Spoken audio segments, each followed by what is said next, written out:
What's up, guys? It is Nick here with some raw day trading, and we are going to get right into it. Today was supposed to be a big day, and it was not a big day. It was just like an okay day. Setting up $715. There's about $50 in fees there, $60 in fees, and yeah, it is a day. Anyways, let me get into it here.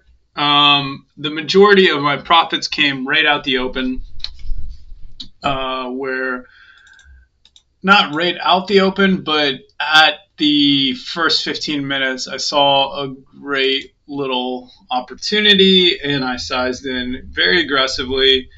I wasn't really, these are my favorite trades because they kind of happen naturally where I just kind of intuitively know what's happening. And I'm like, yep, it makes sense to add another portion onto here. And that's exactly what happened here.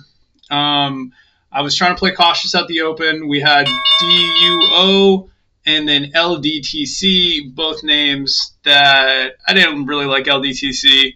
I took one trade on it, but the level 2 was acting funny. And in fact, I think I was lucky to get out at a profit. I think I got like $100 profit here or some crazy dumb shit like that. But it was doing this thing that where it like pretends like it's pinning to a halt level, but it's not really pinning to a halt level. The bid is just disappeared for all intents and purposes. And there's no visible bids, but there are hidden bids, or there are places where you're getting filled. It's not the actual halt level. And so that was the theory that I was playing off of here, was that these generally tend to flip the opposite way of what it's signaling. And so like right now it looks like it's signaling down. And so I end up waiting a second, giving it a moment here, and you'll see I do end up taking a trade. Honestly, kind of with big size. I sized down later in the day, but got a trade here, and then it kind of tries to start signaling up, and then I'm like, I'm going to cut this. It's not looking good. This is going to get messy. And I looked to get back in, but in fact, I was filled at the highs there. And for all intents and purposes, I was not thinking I was going to get filled at the highs. It's always funny. You jump in, and you think you're going to get filled at one signal, and then it just like fills you super high. That time I got filled high, which is a good thing because it was an exit. It was a sell on a long order, and it was good. Anyways, jump through. I don't think I take any more trades on it. I might take one more, but now the liquidity is kind of coming back in. I'm not going to take a trade right there. That looks ridiculous. But yeah, you just don't know where you're going to get filled right there because there's no, or even if there is any, yeah, look at that. I mean, I think I would have got filled fine. Anyways, moving on. We have DUO. Let me make myself a little bit smaller here. DUO. It was kind of moving around here. Don't take any trades. I'm trying to get in at the bid. I don't want to create slippage for myself, especially on this one. For some reason, I was way more comfortable at LDTC. I don't think the volume was as high on this one. And, you know. So I'm sitting here up $100, and then GXAI starts moving, but I'm like, I focus on this one. Oops, sorry. I think I take two trades here. So we're going to watch this. Watch this for a second.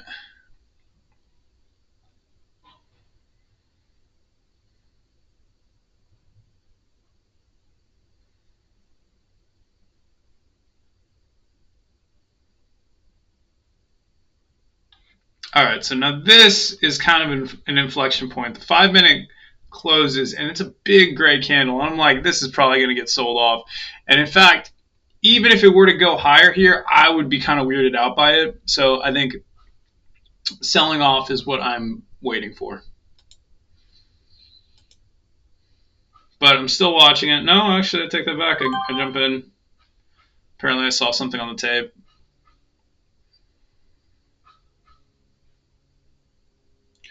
Holding a little bit too long here. See, my order prompted a spike a little bit higher, but it didn't really resolve.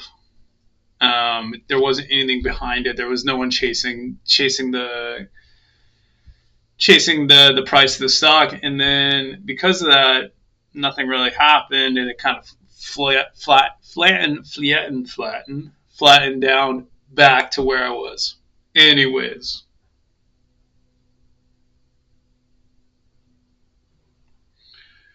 and then there's also going to be a big seller that pops up here. We'll see it in a second.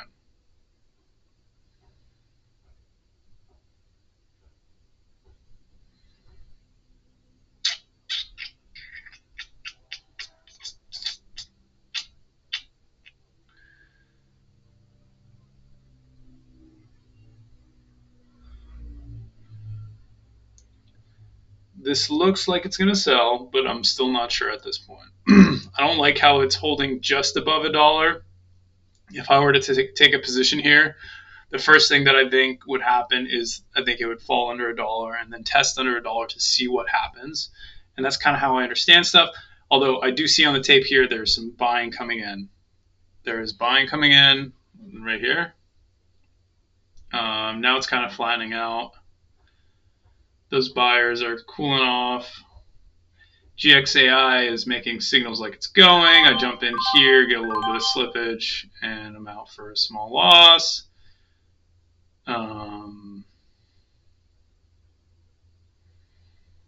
But it's holding. Let's see it. Let's see it test back down again one more time.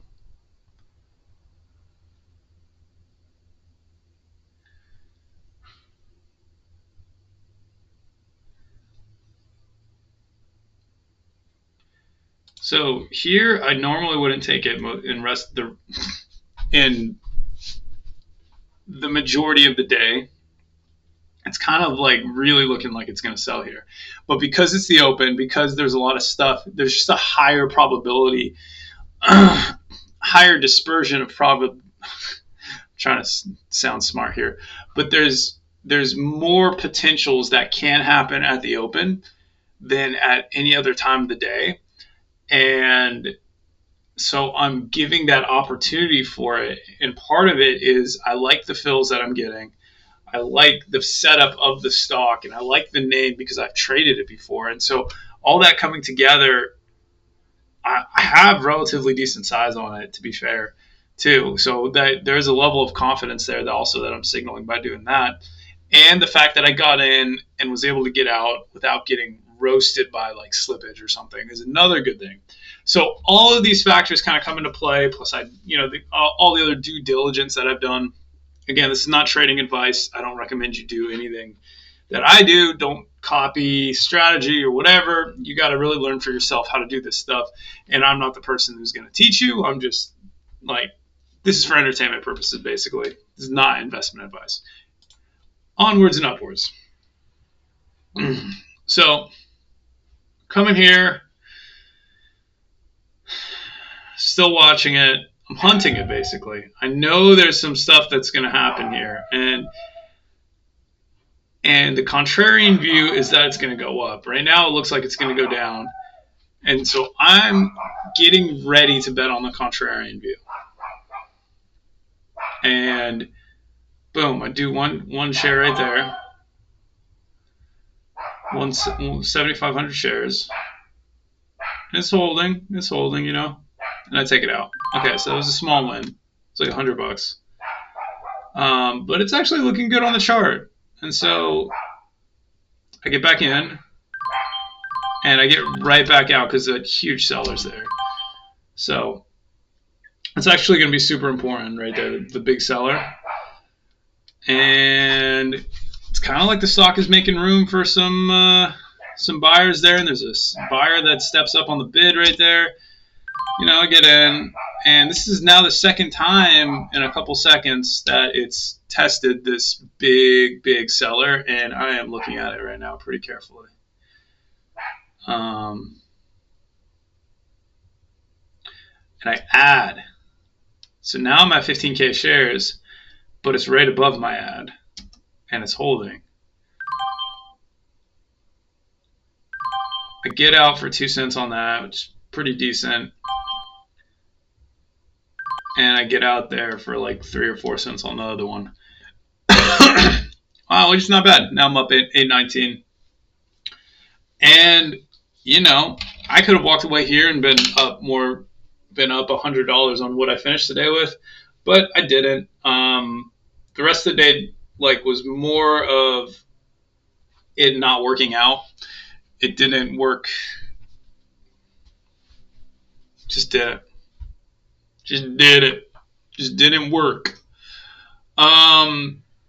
It's kind of frustrating. Like, because I got up so quickly, I think I was like, oh man, this is gonna be a great day. I'm gonna like really hit it here.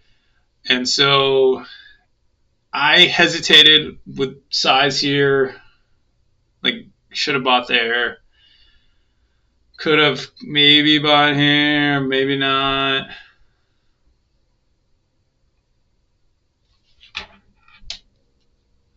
But the execution, I started playing protective because I could see what I'm up with, and I could have been a lot more aggressive there.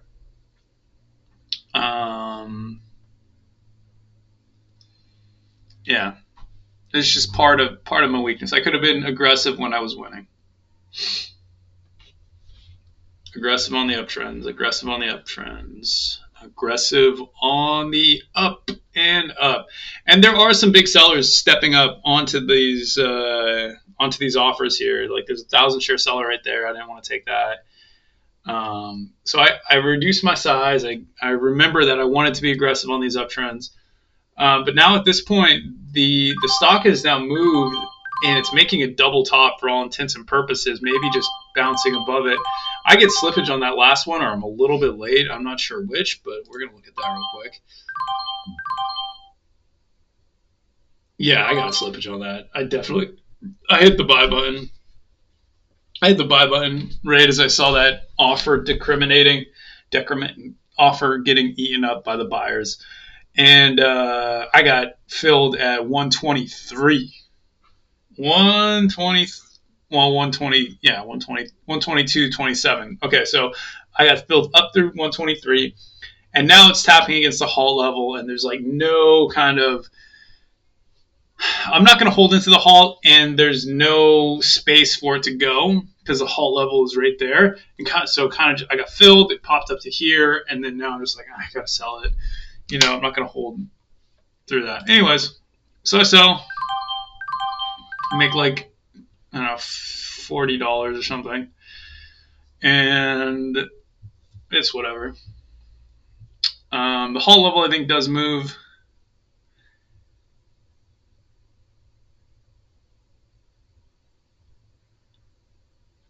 All the while I ignore GXAI,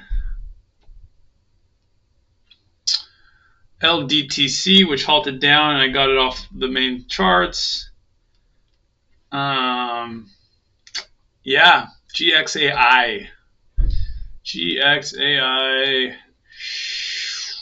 had opportunity. I do see it. I didn't like it. It was moving a little bit counterintuitively, and I would have had to focus on it a lot more than Duo, and I wouldn't have been able to. It's not that I wouldn't be able to. I could have sized the same way, not the same size, but the same like notational value. But I did not trust this one as much as I trusted Duo for some reason, and that's actually going to come to bite me in the ass later in the day when I put too much trust into Duo. And out the halt here, I do take an L. It's like a $30 loss, and it was only on really. Was it? Well, let me see let's see what happened. Okay. Yeah, there's a whole bunch of. Okay, so I got the Duo trade, and then this is the Duo at the halt trade.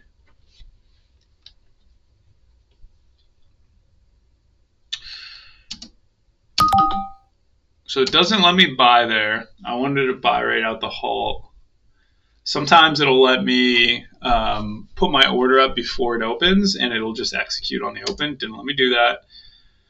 And so it's dipping here. I'm thinking it's going to really rip higher.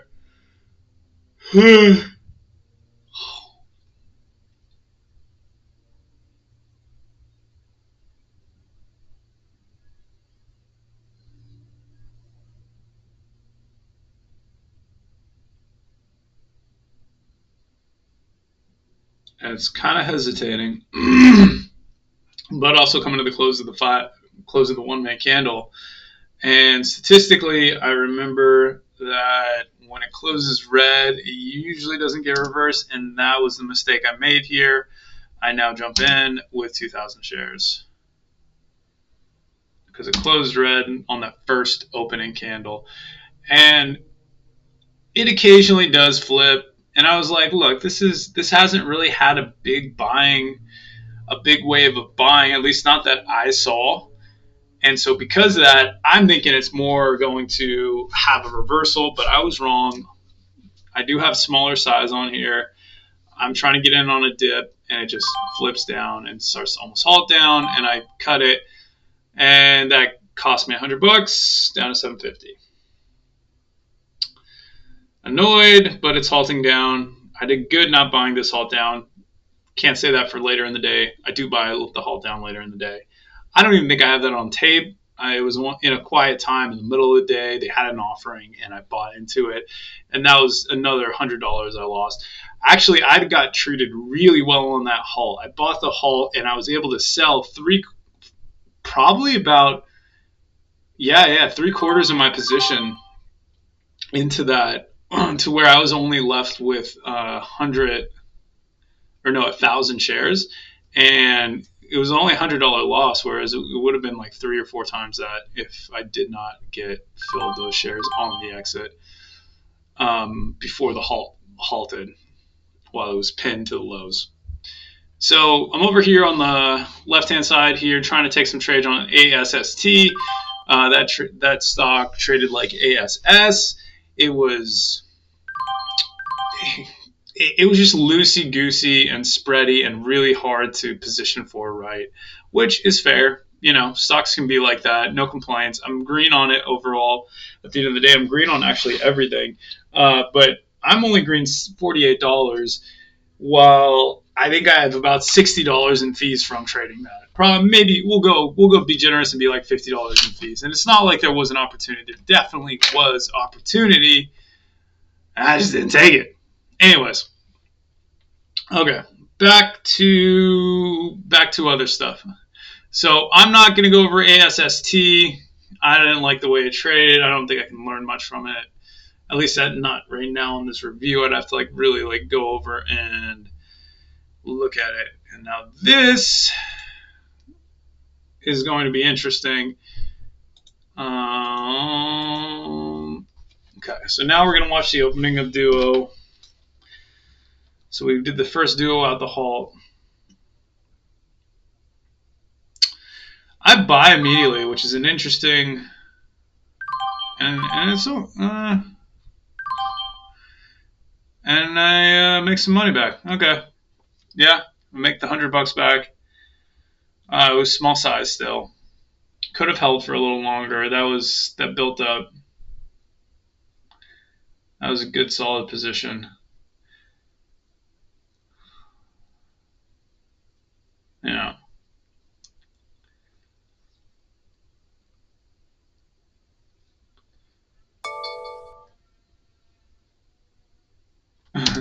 Market is closed right now. I have all my actual charts shut down and my broker shut down.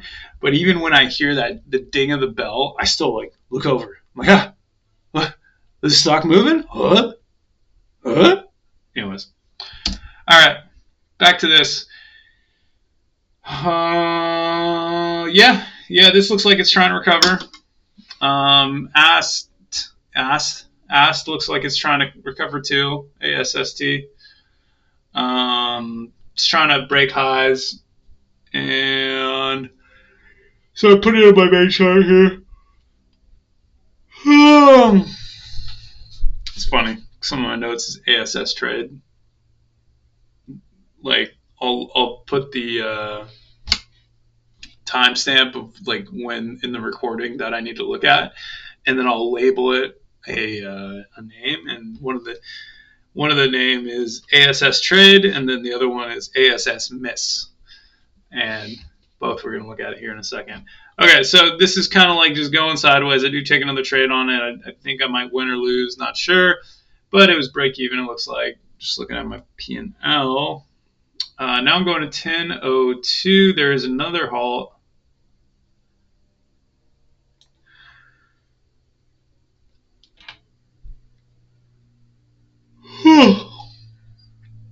So now I'm jumping in with bigger size, trying to really make it work. Really trying. This one was kind of sketchy. There's a big seller, but my intuition was telling me, just based on what's happening, that it's going to break through. Ends up doing it. It's just so slow. I make some money. I'm up to 900.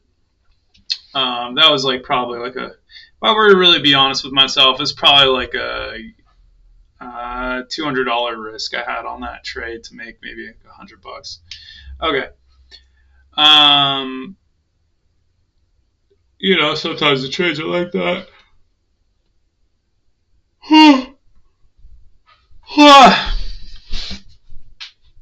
Then the world is a vampire. Anyways, it does keep going. It does keep going, and it does keep getting loaded into. And I honestly just don't like the action. Like up here, I'll trade it. Trade a couple times. It halts, and then out the halt here. What is... All right, out the halt. Let's see it.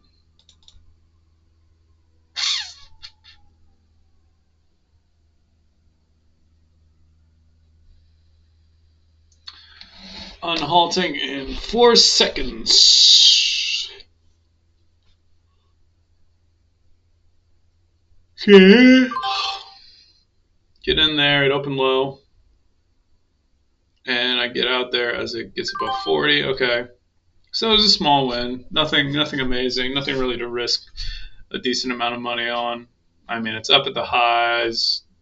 Volumes decreased on the last 5 minutes because it halted. Really kind of want to see it sell here. It sold out of the last halt.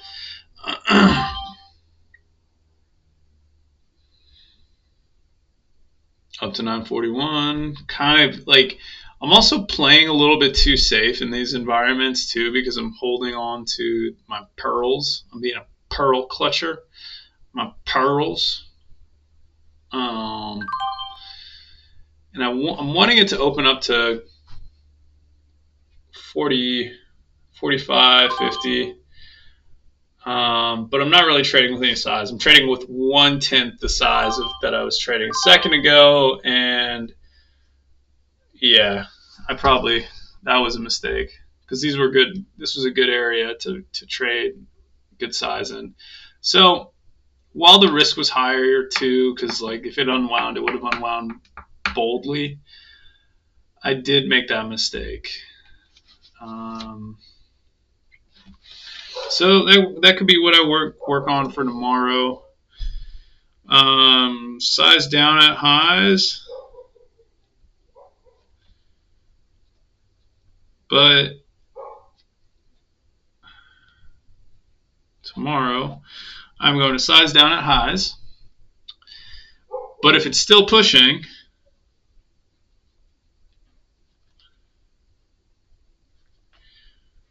don't undersize. Do not go down to practice size. Be careful and be bold at the same time. That's all.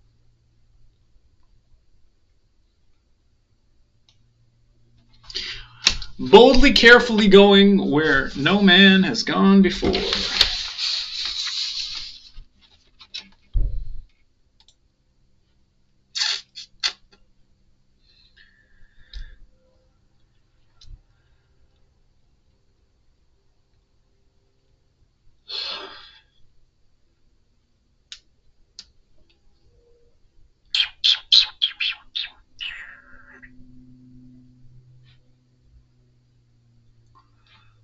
this is a risk here, you know.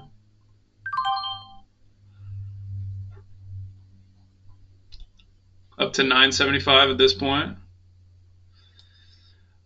Yeah, I do think it finishes up here. It will curl in a second.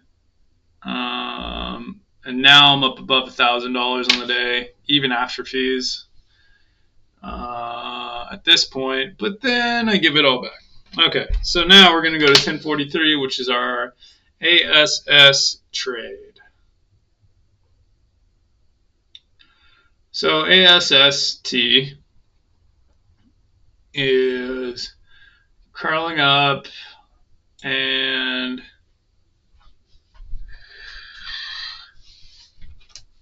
it made a strong 5-minute candle. Very strong 5-minute candle. Very, very hard, strong 5-minute candle.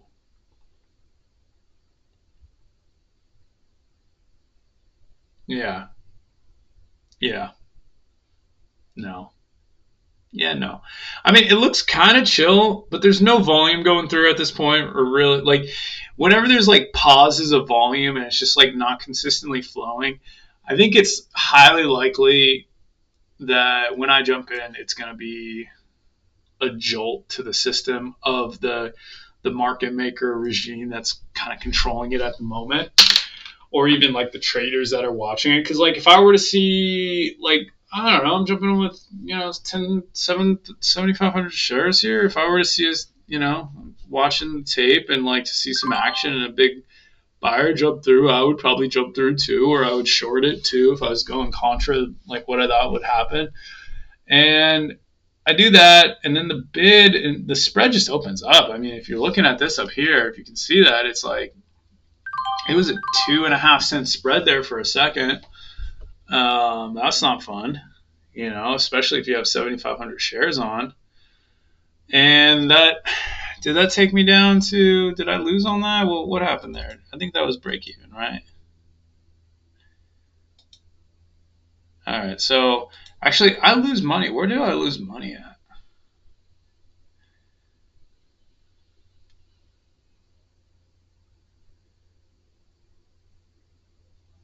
Yeah, I keep trading Duo here. I keep trading Duo, and I just keep losing money. And so I lost $200 on Duo in this spot. Oh, yep. And then that is another. So no, be careful in consolidation.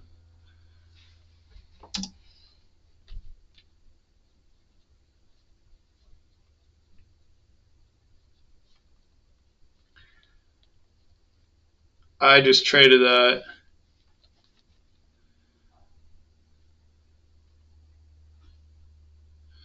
I just traded that really poorly. I just keep thinking that it's going to open up. The volume is off. It didn't open up. And in this range, I go from up 1,000 to down to up only 800 or so. ASST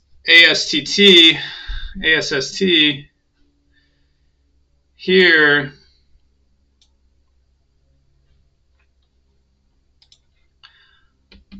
$52. This is the second one. Because of all the other stuff going on, I had it up. I was focused on it, but I didn't take it. You know why I didn't take it?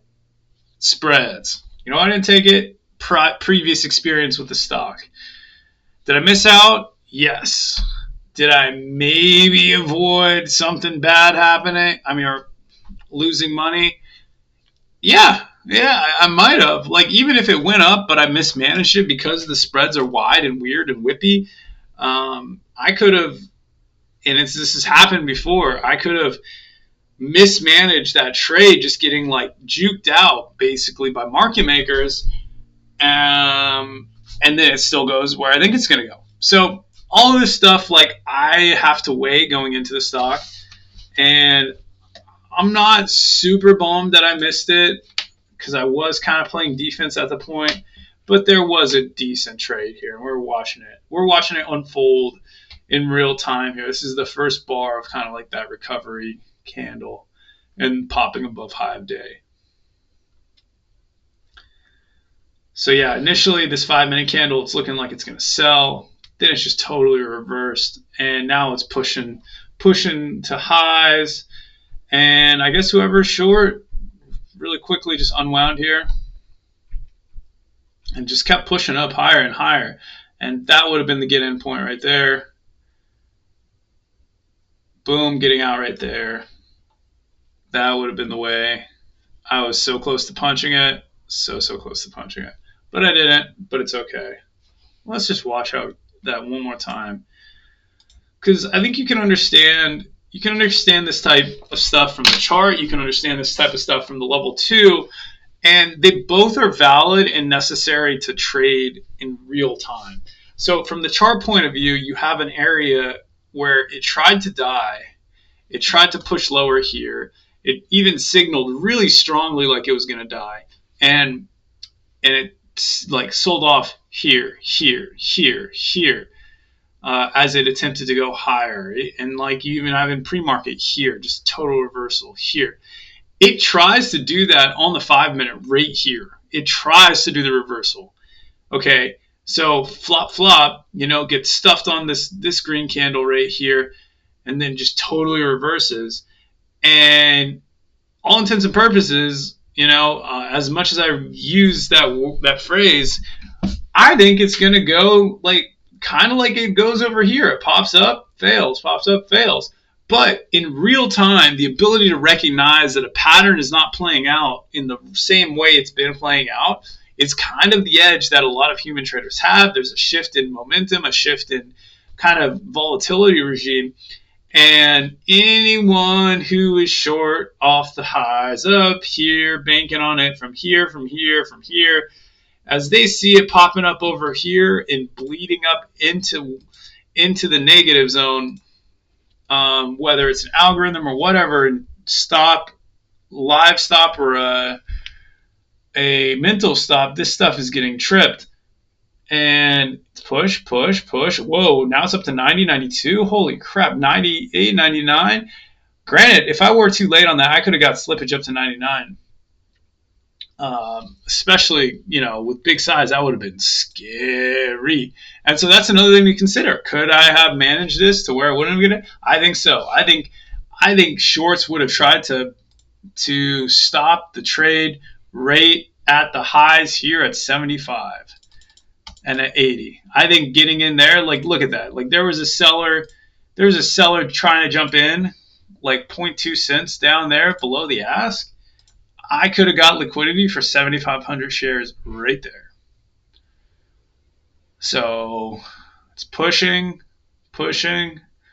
This is looking fantastic. Shorts are thinking we're going to reverse it. 70, started to speed up. What's going on? The tape is lighting up. Boom, right there. And then at the most, I would have got filled in my head thinking right now, at the most, I think I would have got 4 cents of slippage. And that would have been a crazy amount of slippage. But, so 4 cents of slippage, right? I think I might have got no slippage. I think I had a 70% chance of getting no slippage, a 30 or 25% chance of getting maybe a penny of slippage or half a penny of slippage. And then maybe on the outside, I think I could have got on that last 5%, I think 4%, 4 penny slip, 4 cent slip, I think I would have got. I would have been scared if I got 4 cent slippage, but the momentum was going strong to where even if I got filled just above 90 or 92 or whatever, the high of the day is right there. And as long as it didn't hesitate, I think it would have been fine. If it hesitated, I would have had to cut it. The worst case scenario would be that it pops up there and then it hesitates for a second and the bid drops out. And that would be really hard to deal with, because then you're thinking in the moment oh crapola. One, is there any liquidity in between the bid, and do I think I would get filled, between 85 and 90, right? And do I wait for the bid to step up? or someone to test that? Or do I just get out now and not risk the farther volatility? Or do I hold and wait for it to just keep going and break that high? That would have been hard to deal with, not going to lie.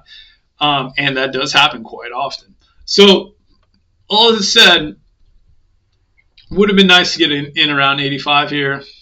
If you had a magic ball to get around 80.8 cent, 80 cents down here.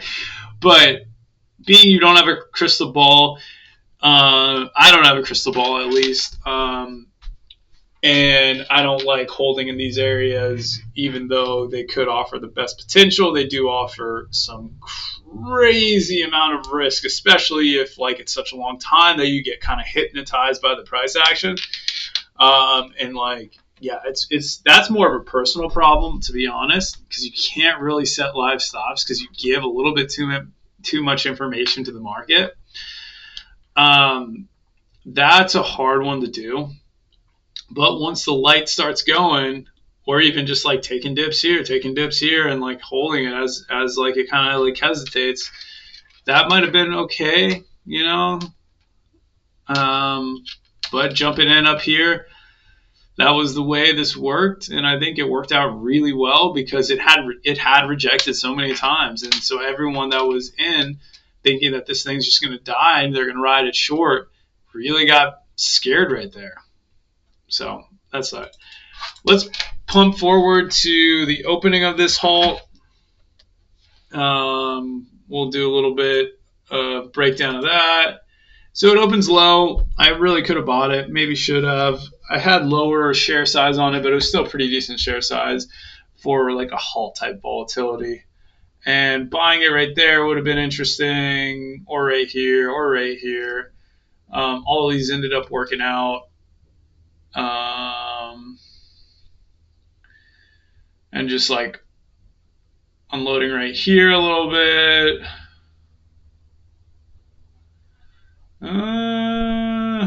Holding a little bit, maybe a third. Maybe adding back right here. There it is, yeah. And then holding.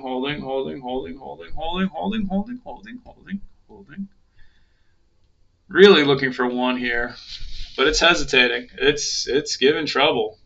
Yeah. Really looking for that $1 point. It's testing, and boom. 90s. Ooh, liquidity. There it is. Boom, up there. Okay, cool. Yeah, that's the other thing. You really got to know where that liquidity on the bid is, because there is a couple points there where if I were just trading a little bit kind of like I normally trade quickly and not taking into account the spread, I probably would have gotten filled at a much lower price, maybe 2 cents lower, just because I wasn't paying attention to the bid and just looking at the ask as the main price. So that is something to keep in mind going forward, and especially for anyone who trades, they have to know that, especially if they trade on a almost like a market order basis, where they're getting in and out on market orders.